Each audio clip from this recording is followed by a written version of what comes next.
నిన్న అసెంబ్లీలో Suryapet MLA Jagadish Reddy suspend చేయడం పట్ల కూడా బీఆర్ఎస్ శ్రేణంతా నిరసనలు వ్యక్తం చేసినటువంటి పరిస్థితి కనిపిస్తుంది. మనతో మాట్లాడానికి నకరికల్ ఎమ్మెల్యే వేముల వీరేశం ఉన్నారు. చెప్పండి, కాంగ్రెస్ పాలనలో మొట్టమొదటి సస్పెన్షన్, నిన్న అతన్ని అన్యాయంగా కూడా సస్పెండ్కు గురి చేశారని కూడా వారంతా బీఆర్ఎస్ శ్రేణులు నిరసన తెలుస్తున్నారు. అంటే తెలంగాణ సమాజం సస్పెన్షన్తో సరిపోదు. ఒక దళిత జాతికి సంబంధించి ఒక ఎస్సీ సంబంధించినటువంటి స్పీకర్ను ఘోరంగా అసెంబ్లీలో అవమానించినటువంటి జగదీష్ రెడ్డిని తన సభ్యత్వాన్ని రద్దు చేయాలని చెప్పేసి తెలంగాణ సమాజం, దళిత సమాజం, బడుగు బలహీన వర్గాల సమాజం మొత్తం కూడా కోరుకుంటుంది. ఎందుకంటే జగదీష్ రెడ్డి గారు స్పీకర్ను ఉద్దేశించి మాట్లాడినటువంటి తీరు చాలా దుర్మార్గమైనటువంటి తీరు. తన ఫ్యూడల్ స్వభావానికి, అహంకారపూరితమైనటువంటి ధోరణికి అదొక నిదర్శనం. అది ఆయన అభిప్రాయమే కాదని నేను అనుకుంటున్నా.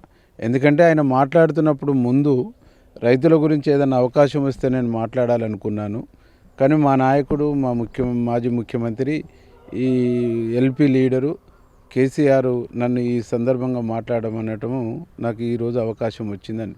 అంటే ఆయన కేసీఆర్ మాట్లాడమని చెప్పడం, నాకు అవకాశం ఇచ్చిండు అని చెప్పడంతోనే కేసీఆరే స్వయంగా స్పీకర్ని టార్గెట్ చేయండి అని చెప్పేసి డైరెక్షన్ ఇచ్చినట్టుండు వచ్చి స్పీకర్ని టార్గెట్ చేయడం జరిగింది. స్పీకర్ చాలా స్పష్టంగా చెప్పిండు, జగదీష్ రెడ్డి గారు మీరు 10 సంవత్సరాలు మంత్రులుగా చేసిర్రు, మీరు సమయం పాటించండి అని చెప్పేసి. అంటే నేను ఏమన్నాను అధ్యక్ష అంటే, నన్ను ఉద్దేశించే మాట్లాడుతున్నావు, నువ్వు మాట్లాడటం సరేది కాదు, చైర్ని క్వశ్చన్ చేయొద్దు నువ్వు అని చెప్పేసి చెప్పిండు.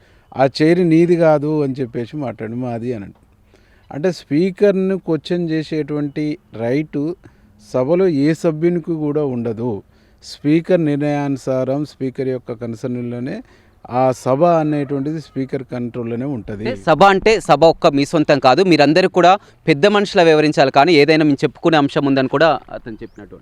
మా అందరికీ పెద్ద మనిషి అనే పదం వాడిన తర్వాత ఆయన వాడిన పదాలేంది, ఆ చైర్ నీది కాదు మాది అని చెప్పేసి వాడిండు. అంటే జగదీష్ రెడ్డిదా, అదేమన్నా ప్రగతి భవన్, అది బీఆర్ఎస్ భవన్లో చెక్క కుర్చీ కాదు కదా, లేదు ఫామ్ హౌస్లో చెక్క కుర్చీ. నిన్న కేటీఆర్, హరీష్ రావు కూడా అనని మాటలు కూడా ఈ విధంగా వక్రీకరించి సస్పెండ్ చేయడం జరిగింది.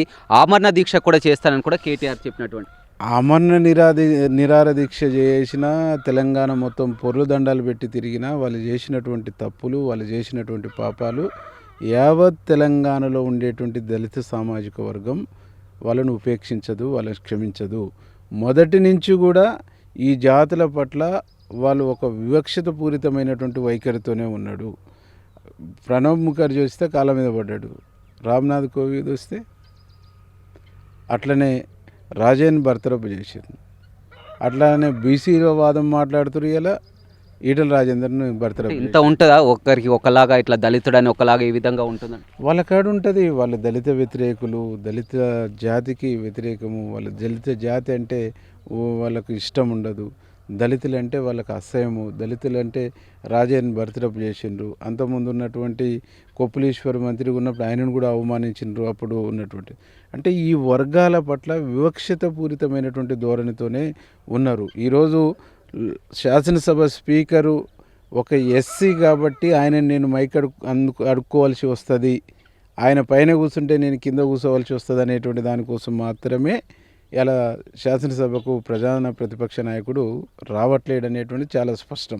ఈ మొన్న అసెంబ్లీ బడ్జెట్ సమావేశం అప్పుడు గవర్నర్ స్పీచ్ అప్పుడు వచ్చి కాసేపు ఎందుకు కూర్చుంటుండంటే, అసలు అటెండెన్స్ అస్సలు రాకుంటే జనము నన్ను క్షమించరు అనేటువంటి దాంతో, జనం ఏమనుకుంటారు అనేటువంటి దానికోసం అట్లా చుట్టపు చూపుకు వచ్చిపోతుండే తప్ప శాసనసభ అంటే కానీ, శాసనసభ పట్ల గౌరవం కానీ, ప్రజలు తెలంగాణ రాష్ట్రం పట్ల ఏమాత్రం కేసీఆర్కు గౌరవం లేదు, అభిమానం లేదు.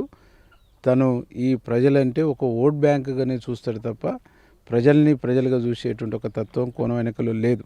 అంటే జగదీష్ రెడ్డి విషయంలో చూస్తే ఉమ్మడి జిల్లాలో ఉన్నటువంటి బీఆర్ఎస్ నుంచి ఏకైక ఎమ్మెల్యే ఆయన, ప్రతిదీ కూడా ప్రభుత్వాన్ని ప్రశ్నిస్తున్నారు. అందుకనే మొత్తం కూడా ఒక కక్షతో కూడా ఆయన కాడ ఉన్నదేంది, ఆయన కాడ ప్రశ్నించేదేంది, ఆయన కాడ ఉన్నదేంది, ఆయనకు ప్రశ్నించేది. పంటలు ఎండిపోతున్నాయని పదే పదే కూడా ఏం చేసిండు 10 ఏళ్ళు?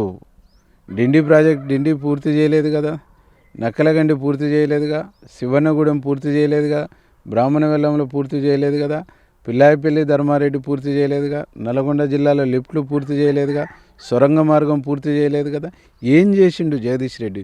మూసీ సంబంధించినటువంటిదే ఆయకట్టు, సూర్యాపేట ఆయకట్టుకు నీళ్ళు ఇస్తుంది.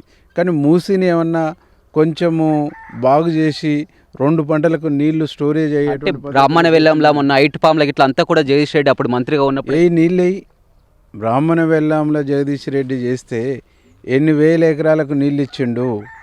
1 ఇంచు భూమి కన్నా నీళ్ళు ఇచ్చిండా?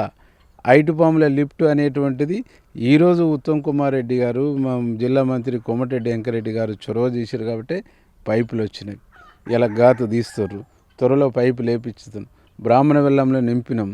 ఒక కెనాల్ ద్వారా కొన్ని బయటికి నీళ్ళు ఇస్తే అక్కడి నుంచి రైతులు వాళ్ళ సోర్స్తో తీసుకొని పోయి చెరువులన్నీ నింపుకుంటారు.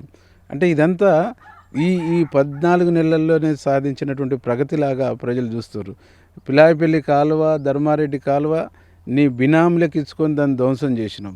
ఈరోజు మేము దాని ద్వారా కష్టపడి నీళ్ళు తీసుకొని వచ్చేసి చెరువులని నింపుకొని ఎక్కడెక్కడ ల్యాబ్స్ ఉన్నాయో, ఎక్కడెక్కడ వర్క్ కంప్లీట్ కాలేదో దానికి టెండర్లు పిలిచినాం. టెండర్ల ప్రక్రియ కంటిన్యూ అవుతూ ఉంది.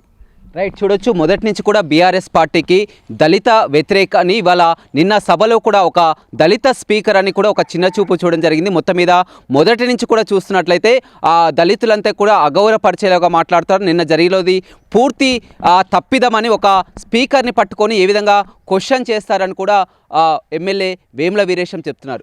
రవితో రమేష్, బిగ్ టీవీ, నల్గొండ.